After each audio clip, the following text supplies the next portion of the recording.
হজম করিয়েছেন Neymar. Match শেষে দোষ স্বীকার করে ক্ষমাও চেয়েছেন ব্রাজিলিয়ান এই তারকা। এদিকে এই ম্যাচগুলো বিশ্বকাপে নিজের জায়গা করার জন্য ছিল গুরুত্বপূর্ণ।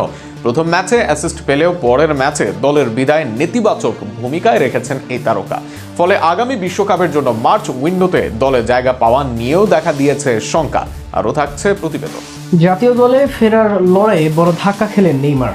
সোমবার পাউলিস্তা চ্যাম্পিয়নশিপের কোয়ার্টার ফাইনালে সিরিবির দল গ্রোমিও নেভোরিজন্তিনোর কাছে 2-1 গোলে হেরে বিদায় নিয়েছে সান্তোস। আর এই হারের শুরুটা হয়েছে নেইমারের একটি ভুল থেকেই।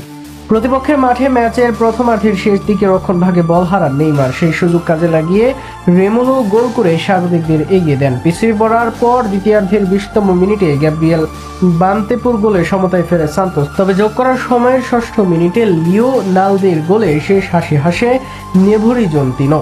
বল দখলে এগিয়ে থাকলেও সুযোগ কাজে লাগাতে না পারায় হতাশাজনক হার নিয়ে মাঠ ছাড়তে হয় নেইমারদের। ম্যাচ শেষে নিজের ভুলের দায় স্বীকার করে ব্রাজিলিয়ান তারকা টিভি সম্প্রচারে দেখা যায় সতীর্থদের কাছে ক্ষমা চেয়ে তিনি তাদের লড়াই চালিয়ে যাওয়ার আহ্বান জানান।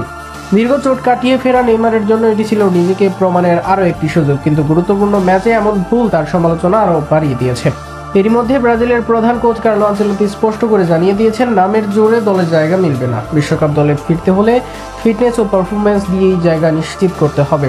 2025 সালের ডিসেম্বরে হাঁটুর অস্ত্রোপচারের পর জাতীয় দলে ফেরার লড়াই নেমেছেন ব্রাজিলের ইতিহাসের সর্বোচ্চ গোলদাতা নেইমার।